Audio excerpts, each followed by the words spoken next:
Bienvenue à toutes et à tous, c'est Sébastien Bruno-Durand, le créateur du podcast indépendant Parlons de votre mental. Après une première saison avec 20 épisodes, avec des invités issus d'univers très variés, je repars à la rencontre d'incroyables personnalités qui, je l'espère, vous inspireront dans votre quotidien et viendront booster vos ressources psychologiques pour être performants dans vos réalisations personnelles, professionnelles, sportives et vous aideront à être bien dans vos baskets. Nos invités se livreront cette saison à un portrait chinois, parleront des actualités et projets qui les animent et des qualités mentales qu'ils utilisent depuis des années. Soft skills, confiance en soi, motivation, gestion des émotions, gestion des échecs, ainsi que leur capacité à rebondir pour toujours aller plus haut, plus loin, en étant toujours positif. Excellente écoute à toutes et à tous et découvrons avec plaisir notre invité du jour.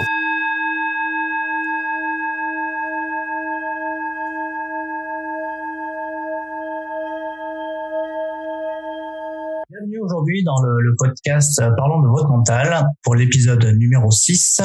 Je suis heureux d'accueillir un chef d'entreprise, mais également un homme passionné de pêche, mais également bénévolat associatif. Et je suis heureux d'accueillir aujourd'hui Eric Tessandier. Bonjour Eric. Bonjour Sébastien. Écoute, je te remercie. C'est un honneur pour moi de pouvoir passer ces quelques minutes, demi-heure avec toi. Donc, je suis Eric Tessandier. Donc, je suis dirigeant de la société ACS+, une entreprise de nettoyage industriel. Et je suis également président du tennis club de Vernouillet. Voilà, je suis marié et j'ai deux grands-enfants qui sont majeurs maintenant. Alors Eric, comme le veut la tradition, pour que les auditeurs te connaissent un petit peu mieux, je vais te proposer de faire un petit portrait chinois pour commencer l'interview. Est-ce que tu es d'accord ? Ah, je suis d'accord, je t'écoute. Alors, si tu étais une couleur, Eric, tu choisirais laquelle ? Alors, si j'étais une couleur, je serais le bleu du Pacifique. J'ai une partie de ma famille qui habite en Nouvelle-Calédonie. Et si tu veux, voilà, pour moi, le caillou à l'autre bout du monde, ça reste un peu un fantasme, hein, même si j'y ai déjà été plusieurs fois. Mais ouais, ce bleu du Pacifique, c'est incomparable. Si tu devais choisir un livre, et un seul, lequel choisirais-tu ? Alors, je lis pas beaucoup.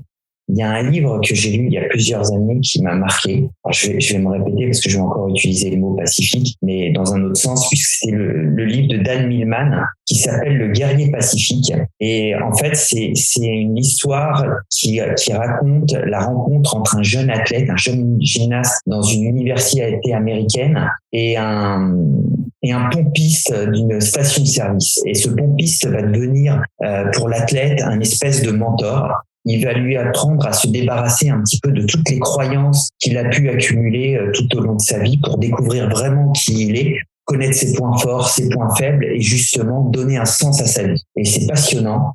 D'ailleurs, ça me donne rien d'en reparler, ça me donne envie de le relire. Bon, écoute, je pense qu'en tout cas, ça donnera envie à des auditeurs d'aller l'acheter et de le lire. Si tu devais être un objet, tu choisirais lequel ? Je serais mon flotte tube. Mon flotte tube, c'est les espèces de petits bateaux sur lesquels on s'assoit, on a les pieds dans l'eau et on pêche. On a des palmes et puis on est sur l'eau et on est bien.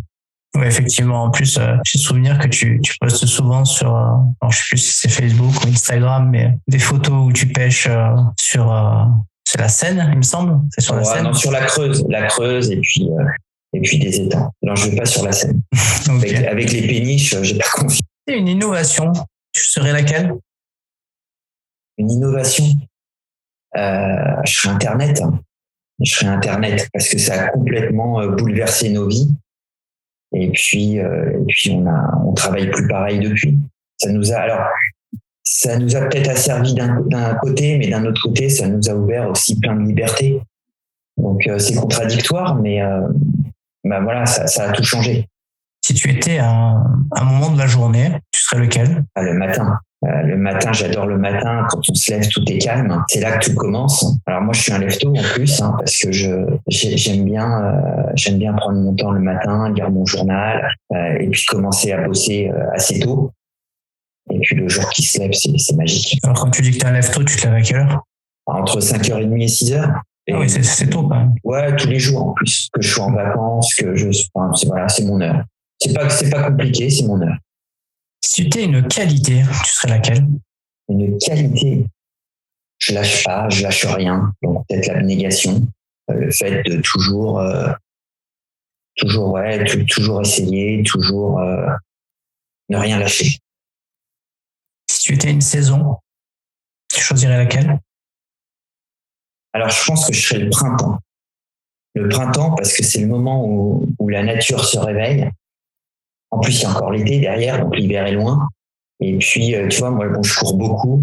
Et c'est vrai que le mois de mars, quand tu commences à voir les premiers bourgeons, tu cours, tu commences à voir les premiers bourgeons sur les plantes, sur les arbres. C'est vachement sympa parce que tu te dis que les beaux jours arrivent.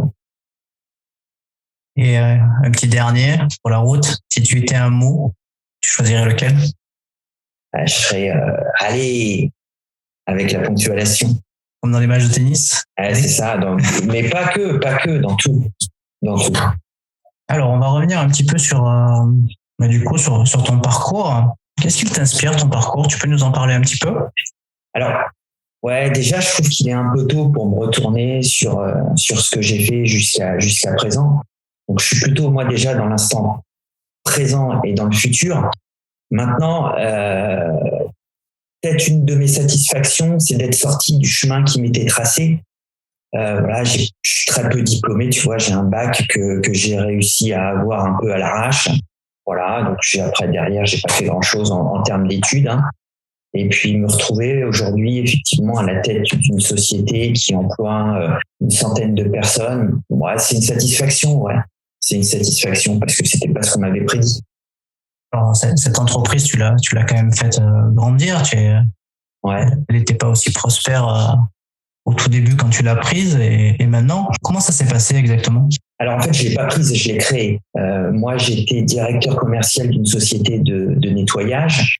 J'avais réussi à faire considérablement augmenter le chiffre d'affaires. Et à ce moment-là, les actionnaires de cette entreprise ont décidé de vendre pour faire une plus-value. Et je me voyais pas repartir avec une nouvelle équipe. Je me disais que tout ce que les autres faisaient, moi, j'étais capable de le faire. Donc, j'ai négocié un départ avec eux. Je me suis mis à mon compte. Alors, je suis parti avec quelques clients, mais en fait, pas beaucoup. Et puis oui, je l'ai fait progresser. Je me rappelle, la première année, je devais avoir 5, 6, pas plus, 5, 6 salariés. Et aujourd'hui, on est 111. Là, j'ai fait mes dernières fiches de paye, j'en avais 111. Ouais, c'est quand même un petit peu plus qu'au début, quand même. Ouais, heureusement.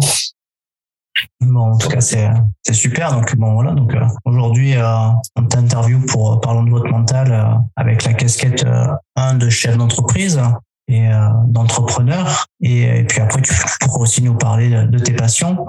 Si je te dis la phrase rendre possible l'impossible, est-ce qu'elle te fait écho? Ouais, parce qu'en fait, je pense que j'ai beaucoup évolué. Mais au début, il y avait des choses effectivement qui me paraissaient impossibles, où je me disais oh là là, c'est en dehors de mon domaine de compétences, faut pas que j'y aille. Et puis en fait, on se rend compte que il y a très très peu de choses qui sont impossibles à partir du moment où tu y crois, où tu lâches pas. Et puis surtout se dire que quand on a un objectif, il y a plein de chemins pour y arriver, il y en a pas qu'un. Souvent, on veut te faire croire que voilà, il faut passer par là automatiquement, et en fait, en fin de compte, pas du tout. Tu vois, il y a plein de chemins, il y en a pas un. Chacun a son chemin en fait. Donc voilà, rien n'est impossible. Si tu le veux, rien n'est impossible. C'est pas pour ça que tu y arriveras, mais c'est possible. Aujourd'hui, avec le recul, hein, même si tu es encore en train de développer, de faire plein de choses, de quoi es-tu le plus satisfait? Le plus satisfait, c'est peut-être d'avoir su évoluer. Et puis ce que j'aime, c'est qu'en fait, je me satisfais jamais de ce que j'ai. Donc, je suis pas un gestionnaire. Je suis quelqu'un qui aime avoir des défis, des projets. Et là, ce qui me satisfait le plus, c'est que je continue à évoluer. Tu vois, que ce soit au niveau boulot, que ce soit au niveau tennis aussi, par le tennis club de Vernouillet. Je vois les choses qui grandissent. Et ça me fait super plaisir. Oui, puis c'est C'est un peu comme un château que tu construirais et petit à petit il prend toute son ampleur et son envergure au fur et à mesure des années, c'est ça? Ouais, exactement. Tu vois, c'est quand tu commences quelque chose, tu te fixes. Alors, j'aime pas le terme objectif, mais quelque part, tu as une vision. Et plus ça va, plus tu te rapproches de la vision que tu avais. Alors la vision, elle peut évoluer parce que il y a plein de choses qui vont rentrer en ligne de compte et qui fait que tu évolues aussi et que tu vois les choses différemment. Mais tu t'en rapproches, donc ça c'est vachement bien. On va un petit peu aller sur le mental, la thématique du podcast. Si tu devais définir le mot mental, comment le définirais-tu? Je dirais que c'est la faculté à surmonter les obstacles qui peuvent se dresser sur ta route. Avoir un bon mental, je pense que justement, c'est de ne pas les redouter et voire même de les apprécier parce que ça fait partie du chemin. C'est une définition intéressante que tu nous livres. Est-ce que toi, personnellement, tu fais de la préparation mentale ou est-ce que tu as des rituels ou des choses que tu utilises dans la vie de tous les jours? Alors, plus aujourd'hui. Je ressens pas le besoin. Après, quand j'étais plus jeune, alors je parle de ça surtout quand j'allais faire des tournois de tennis, des choses comme ça. J'écoutais beaucoup de discours de coach, des discours de motivation un petit peu. Surtout des discours, mais alors plutôt de coach américain, où effectivement il y a une énergie qui est super positive et qui te donne envie d'y aller. Mais bon, aujourd'hui, je ressens plus ce besoin-là. C'est parce que tu as acquis, tu penses, aussi une certaine expérience, que tu te connais bien. Ouais. Et tu arrives peut-être plus facilement à te connecter à toi-même aussi. Ouais. Et ça, c'est super important parce que ce qui est fondamental, en fait, c'est de connaître ses points forts et ses points faibles. Et après, de savoir, quand tu connais tes points forts et que tu joues dessus, mentalement, t'es fort. Ce qu'il faut, c'est éviter ces points faibles, en fait, parce que les points faibles vont te rabaisser vers le bas. Voilà, si tu joues sur tes points forts, ça va te valoriser parce que tu vas avoir tendance à réussir. Tu vois, je vais te prendre un exemple. Moi, j'ai un gros problème de concentration. C'est-à-dire que, je vois, l'autre jour, j'étais en formation de 3 heures. Au bout de 20 minutes, j'avais complètement décroché, j'y étais plus. Donc voilà, je le sais. Et aujourd'hui, dans tout ce que je fais, j'évite de faire des choses qui vont me demander une concentration trop longue. Donc en fait, je jongle d'activité en activité. Tu vois, je peux me dire, je vais bosser sur un devis peut-être une demi-heure, pas plus. Après, je vais passer à autre chose qui a rien à voir. Tu vois, je vais m'occuper du tennis. Et puis après, je vais peut-être aller courir une demi-heure. Mais en fait, j'ai un gros turnover dans mes occupations justement pour éviter de rester concentré trop longtemps et d'éviter de trop rester sur mon point faible. Ouais, je comprends. Et puis ça permet aussi de peut-être de rester motivé aussi du coup. Ouais, parce que là, plus tu réussis, généralement, plus tu es motivé. Et la réussite, c'est sur tes points forts, c'est pas le reste. On va parler un peu de ta confiance en toi. Comment elle s'est construite, la tienne? Écoute, moi, je pense que je l'ai toujours eu assez naturellement. Donc, moi, tu vois, dans mon enfance, j'ai eu une relation avec la scolarité assez compliquée et avec les appréciations qui vont avec. Mais en fait, ça m'a jamais ébranlé. J'ai jamais douté, j'ai toujours eu confiance en moi. Et puis après, j'ai fait des choses, tu vois, j'étais gamin, je faisais un peu de commerce à l'école, tu vois. Et ça m'a permis de garder une certaine confiance en moi. Et c'est difficile parce que je me mets à la place d'autres gamins qui, pareil, quand ils étaient en cours, on leur a dit ça va pas, machin, et puis encore ça c'est soft. Hein. C'est dur quand on te rabaisse à longueur de journée, c'est dur de garder cette confiance en soi. Donc je pense quand même qu'il y a de l'inné, et puis après c'est la vie qui fait que tu l'as ou que tu l'as pas. Tu la gardes ou que tu la développes. Du coup, tu disais que tu avais déjà la fibre du commerce déjà à l'école? Ouais, j'étais en, je sais plus, je devais être en 5e, 4e. Il y avait une mercerie en face de mon collège. Ils vendaient des lacets, des lacets fluo. Et j'allais acheter des lacets fluo. Donc il y avait des jaunes, des roses, des machins comme ça. Je les dépareillais et je les revendais dépareillés. Et je les revendais 2 fois plus cher que je les achetais. Et en fait, ça a commencé comme ça. Excellent. Ouais, ça a commencé comme ça. C'est à quel âge ça? J'étais au collège, j'étais 3e. Non, j'étais pas en 3e, j'étais peut-être 4e, un truc comme ça. Bon, t'avais déjà le sens des affaires. Ouais. Mais surtout, ça m'amusait, tu vois. Au-delà de l'aspect financier, ça m'amusait. Comment tu fais pour garder confiance quand tu subis un échec ou... Parce que je sais que l'échec, il va arriver à un moment ou à un autre. Donc, je suis prêt. Je sais que ça fait partie du jeu. Donc, après, il faut pas qu'il y en ait trop non plus parce que mais bon, j'ai eu cette chance que j'en ai pas trop eu non plus. Mais je sais qu'il y a un moment, je vais me planter, mais ça fait partie du jeu et que plus tu entreprends, plus tu augmentes ce risque et que c'est pas parce que tu te plantes une fois que c'est le jeu, t'as perdu. Tu sais, c'est comme un match de tennis, tu vas perdre, c'est pas pour ça que tu retournes pas. Donc, en fait, il faut être prêt psychologiquement à savoir que ça va arriver. La seule question, c'est quand.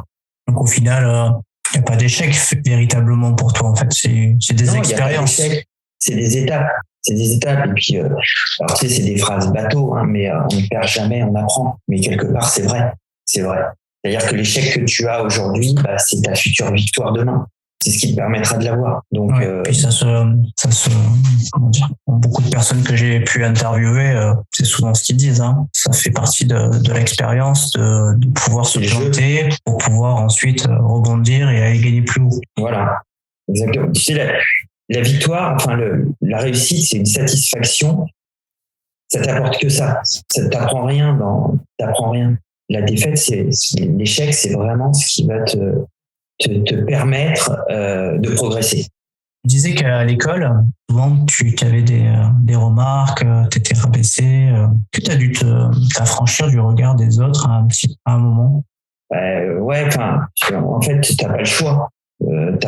C'est que, en fait, ça devient, tu vois, alors, quand tu vas en cours, que tu sais que tu vas avoir une mauvaise note, en fait, ça devient une routine. Ça devient une routine qui fait plus attention. Tu vois, autant quelqu'un qui a 18 tout le temps, le jour où il a 14, c'est la fin du monde. Quand t'as 6 tout le temps, pas grave, de toute façon, tu as l'habitude. Et puis, le jour où t'as 4, t'as 2 points de moins, c'est pas grave. Donc, au bout d'un moment, tu t'y habitues, tu regardes même plus le regard des autres. Après, moi, j'avais la chance d'avoir, tu vois, des activités en dehors des cours, en dehors de l'école, par le tennis, par tout ça, où j'étais valorisé.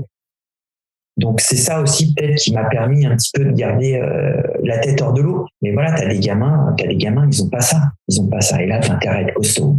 Je vais te poser la question, comment faire pour y croire quand personne n'y croit par rapport à tout ce que tu me dis là, par rapport à l'école, finalement pas soutenu et finalement rester dans une dynamique plutôt négative d'après ce que tu me dis, même si par le biais de ta confiance en toi, tu as réussi donc à te tirer vers le haut, mais du coup comment on fait pour continuer à y croire? Oui. Je sais pas. Il faut que, honnêtement, je sais pas. Moi, j'ai continué à y croire, je te dis, parce que j'avais quand même en dehors des expériences positives, tu vois. Mais quand tu les as pas, c'est un mystère. Au bout d'un moment, quand tout le monde te dit, t'es nul, tu finis par le croire. Enfin, je pense. Hein. Parce que là, du coup, ce que tu nous dis, hein, si je le comprends bien, c'est que c'est grâce aux activités annexes que tu avais en dehors qui finalement t'as construit ton estime, ta confiance. Et c'est pas forcément à l'école, mais du coup, non. Mais du coup, tu allais le chercher ailleurs. Ouais, j'étais le chercher ailleurs. Donc c'est peut-être ça la réponse en fait. Comment faire pour y croire quand personne n'y croit, c'est peut-être aller chercher ailleurs des personnes qui croient en nous. Ouais, mais il faut l'avoir ce ailleurs. Tu vois, c'est pas évident. Moi, j'ai eu la chance, je te dis encore une fois, j'avais le tennis, mais t'as pas tous les gamins qui ont cette alternative. Souvent, ça peut être une rencontre, une personne, un club de sport, hein, tout simplement qui crée le déclic. Hein. Ouais, mais la vie, en fait, elle est faite de ça. La vie, elle est faite de rencontres, d'opportunités, que tu saisis ou pas. Mais il y a plein de choses, en fait, ça se joue à des détails, tu vois, ça se joue à rien du tout. Est-ce qu'il y a des rencontres que tu as pu faire qui ont changé en tout cas qui t'ont mis un peu comme une fusée sur une lampe de lancement? Ouais, il y a eu des rencontres. Alors tu vois, il y a une personne qui a été très très importante pour moi quand j'étais jeune, justement dans ces périodes où c'était dur. C'est un de mes coachs de tennis qui s'appelle Alain Fauzi. Et qui en fait lui a su toujours il a su toujours me valoriser et j'ai été, tu vois, je pense que si aujourd'hui je suis ce que je suis, je lui dois énormément parce que il m'a fait découvrir plein de choses et il m'a aidé à me construire. Alors il y a eu lui au départ. Ensuite, la personne avec qui j'ai monté tout au départ mon entreprise de nettoyage. Bon, après on s'est séparés un peu en mauvais termes, mais ouais, parce que c'était mon ancien patron et que ensemble on a monté le truc, on s'est fait confiance mutuellement. Donc tu vois, c'est des rencontres et des moments. Donc voilà. Et comme tu disais, des opportunités aussi qu'on saisit ou qu'on saisit pas. Voilà. Et j'allais te dire le hasard, mais en fait non, parce que le hasard, c'est quoi? C'est des opportunités que tu as justement et que tu vas saisir ou pas saisir. Donc c'est surtout ça. En tout cas, tu es toujours positif tout le temps. Ouais. Je pense que c'est une des marques de fabrique, le positivisme. Ouais. Comment tu fais pour l'entretenir et être aussi positif quotidiennement, ou chaque fois que tu te rencontres, que ce soit au téléphone ou sur les cours, toujours positif, quoi. Comment tu fais? Parce que je me fais plaisir dans tout ce que je fais, en fait. Tu vois, je pense que ma motivation, c'est ça, c'est me faire plaisir. Quand tu te fais plaisir, tu peux être que positif. Je fais pas ce que j'aime pas, en fait. Tu vois, j'ai la chance, j'ai le luxe de pouvoir ne pas faire ce qui ne me plaît pas. Tu vois, bon, alors c'est facile parce que je suis à mon compte, j'ai le compte à rendre à personne. Mais voilà, s'il y a des gens avec qui j'ai pas envie de travailler, avec qui j'ai pas envie de passer de temps, je le ferai pas. Donc ouais, c'est que du plaisir. Donc je me lève le matin, j'ai la banane. C'est inspirant ce que tu dis. Ouais, la vie est belle. Moi, j'ai aucune raison de pas être positif. Alors, est-ce que tu as des trucs pour te motiver? Tu vois, j'allais dire me fixer des objectifs, mais en fait même pas, parce que les objectifs, ça peut être limitant. Une fois que tu y es, tu fais quoi? Donc, j'ai parlé tout à l'heure d'une vision. Tu vois, c'est plutôt l'objectif est précis, la vision est beaucoup plus large. Voilà, je sais vers où je veux aller, et après, je m'adapte. J'y vais step by step, marche après marche. Voilà. Et puis il y a un chemin, il y a une finalité, et puis sur ce chemin, il y a des opportunités que je saisis, que j'avais pas forcément prévues, et puis ça m'emmène où ça m'emmène. La motivation, elle est naturelle, en fait, elle est de progresser. Oui, c'est le plaisir et l'envie de progresser. Effectivement, voilà. C'est ça qui crée la motivation le plus souvent. Voilà, et je joue, comme j'ai dit tout à l'heure, je suis que sur mes points forts et pas mes points faibles. Je les évite. Donc, le truc, il est là. Une question qui me vient, c'est en te fixant, en tout cas sur tes qualités et en n'étant pas focus sur, en tout cas, ce qui n'est pas tes qualités. Est-ce que ça t'amène à progresser sur ce que tu dis être tes points faibles? Pas du tout. Et je veux pas progresser sur mes points faibles. Je m'en fiche complètement. Je préfère progresser sur mes points forts parce que c'est ce qui te fait avancer. Le fait de vraiment de faire progresser tes points forts, est-ce que tu t'es pas rendu compte avec le temps que finalement ça avait fait progresser aussi ce que tu dis avec tes points faibles? Non, sans les travailler, sans même y prêter attention. Alors inconsciemment, je sais pas. Consciemment, j'ai pas l'impression. J'ai pas l'impression. Tu vois, je sais que voilà, des points faibles, c'est la concentration, c'est la rigueur administrative. Je suis toujours aussi mauvais là-dessus. Donc non, j'ai pas la sensation en tout cas. En tant que chef d'entreprise, est-ce qu'il faut avoir un plan pour réussir? Non, je pense pas. Un plan. Mais c'est quoi réussir en fait? Qu'est-ce que tu appelles réussir? Pour moi, réussir, c'est être heureux. C'est pas quadrupler le chiffre d'affaires. C'est pas ça viendra. Si t'es heureux, tu feras les choses comme il faut, tout se développera. Donc un plan. Ouais, je sais pas, un plan pour réussir. J'en ai jamais eu moi en tout cas. Tu n'as pas fixé de plan au départ quand t'as créé ta société? Mais quand je l'ai créé, j'ai même pas fait d'études de marché, j'ai rien fait, je l'ai fait au feeling. Donc non, un plan. Du coup, c'est au fur et à mesure en fait que t'as affiné les détails, que t'as construit l'entreprise qui est celle qu'elle est aujourd'hui, quoi. C'est les événements en fait. Tu te dis tiens là, je suis pas performant, faut que j'arrive à améliorer ça. Et c'est au fur et à mesure où tu vois effectivement tes faiblesses. Et quand je détecte une faiblesse, je cherche pas moi à m'améliorer, mais je vais mieux m'entourer. Du coup, tu as beaucoup été sur essai, erreur, remédiation. Pardon. Essai, erreur et remédiation. Voilà, c'est ça. En fonction des résultats que tu avais, quoi. Ouais, c'est ça. Est-ce qu'on a de la pression quand on est chef d'entreprise? T'en as au départ parce que moi, quand j'ai monté ma boîte, ma femme était enceinte de mon deuxième enfant. Donc c'est un moment où tu te dis, tu vois, là, t'as le deuxième qui arrive, donc tu te dis, bon, financièrement, faut pas déconner. Donc là, tu l'as un peu le temps que ça se lance. Et puis après, quand c'est lancé, tu l'as beaucoup moins parce que tu sais que tu as les reins solides. Si demain je perds mon plus gros client, ça change absolument rien pour moi au niveau financier. Après, au niveau amour-propre, c'est autre chose. Donc tu l'as au départ, la pression. Tu l'as le temps que ça se lance vraiment. Après, tu fais tout. En fait, tu donnes le meilleur de toi-même. Donc t'as pas de regret à avoir derrière. Si ça marche pas, mais t'as tout donné. Quand t'as du stress ou de la pression, tu fais comment pour la gérer? Je suis à la pêche. Ah oui. Je vais à la pêche. Je me mets sur mon flotte tube et là, je reviens. Tu sais, j'ai l'impression d'être passé à la machine à laver. Je suis tout neuf. Je savais pas que la pêche, ça faisait cet effet machine à laver. Chez moi, en tout cas, c'est un truc. Tu vois, quand je pars en vacances, tous les matins, je travaille entre 1 et 2 heures. J'ai aucun problème, ça me pose pas. Je pars 4 jours à la pêche, je suis incapable de travailler. Répondre à mes mails, j'y arrive même pas. Limite, j'y arrive pas. Et je ressors de 4 jours de pêche, je suis regonflé à bloc, je suis tout neuf, j'ai la patate. Alors, est-ce que quand tu pêches, t'es un peu, donc t'es sur l'eau, j'imagine, j'essaye de visualiser, et puis peut-être t'es un peu en méditation, non? J'ai l'impression en attendant que ça morde. Non, parce que je suis hyper concentré sur ce que je fais. Je suis hyper concentré, donc en fait, j'oublie tout. Et là, du coup, tu arrives à être concentré longtemps, contrairement à ce que tu me disais tout à l'heure, c'est-à-dire... Exactement. Là, j'arrive à être concentré. Et comment tu l'expliques, du coup?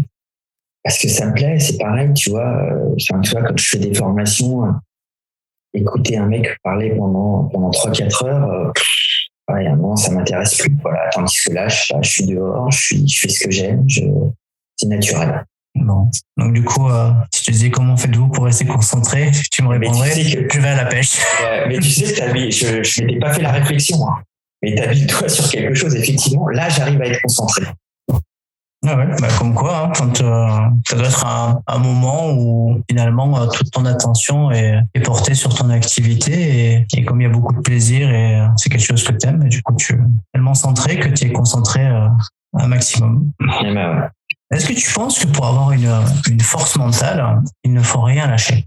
Alors, je suis vachement partagé là-dessus parce que tu vois, au début, je t'ai dit, ouais, effectivement, l'abnégation, tout ça. Mais en fait, je suis pas sûr qu'il faille rien lâcher. Je pense que au contraire, des fois même, ça sert à rien. Enfin, il vaut mieux lâcher. Enfin, je vais prendre un truc tout bête. J'ai fait le marathon de Paris. Je m'étais fixé un temps. Quand j'ai vu que j'allais pas y arriver, j'ai lâché parce que je savais très bien que j'allais arriver. Mon temps m'aurait déçu. Je risquais de me blesser. Donc, il n'y avait aucun intérêt à continuer. Mais il y a des fois, je pense que quand tu vois que tu vas pas arriver où tu veux, ça sert à rien de s'entêter.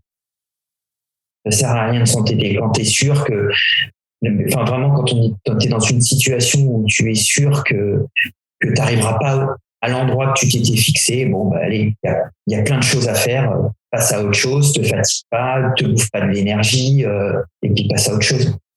Oui, du coup, c'est plutôt dans un gain d'énergie. Parfois, il vaut mieux lâcher quelque chose qui te coûte beaucoup pour mettre de l'énergie ailleurs. C'est ça que tu veux nous dire? Voilà, tu rebondis sur autre chose. Voilà, puis comme je te l'ai dit, c'est l'échec. L'échec, c'est pas grave. Il y aura d'autres choses. On arrive sur la fin du podcast. Parce qu'il y a beaucoup de gens qui nous écoutent et peut-être des jeunes. Si tu devais donner des conseils à des jeunes entrepreneurs, tu leur donnerais quoi comme conseil? Alors, tu as dit un mot important, c'est le mot conseil. J'ai horreur de ce mot-là.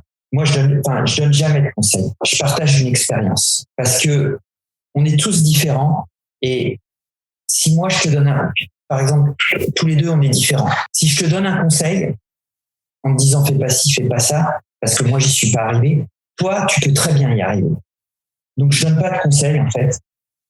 La seule chose que je pourrais dire, c'est prendre du plaisir, aimer ce qu'on fait, y croire. Voilà, croyez en vous parce que les conseils, c'est toujours super facile à dire, mais en fait, les seuls qui seront impactés par les actes qui seront réalisés, c'est ceux qui les appliqueront. Donc, il vaut mieux mourir avec ses idées qu'avec celles des autres. Et ça, c'est important. Donc, moi, j'aime pas les conseils. Et puis, alors après, je peux pas finir sans parler de mon philosophe préféré, Jean-Claude Duss. Tu connais Jean-Claude Duss? Oui, bien sûr. Jean-Claude Duss, les bronzés. Jean-Claude Duss, les bronzés, où il a dit un truc, écoute, oublie que t'as aucune chance, vas-y, fonce, sur un malentendu, ça peut passer. Voilà, j'adore cette phrase. Ouais, c'est vrai. Bon, lui, c'est pas passé, hein, dans le film. Ouais, mais d'accord. Mais ça peut passer. Voilà. Bah, écoute, je te remercie pour tous ces précieux, pas conseils, mais tous ces. Voilà. Partage d'expérience. Tous ces partages d'expérience que tu as pu nous livrer aujourd'hui dans le podcast. Je te remercie vivement. Et écoute, je te dis à très bientôt au bord du terrain ou à la pêche ou sur un footing. J'espère te voir au bord du terrain.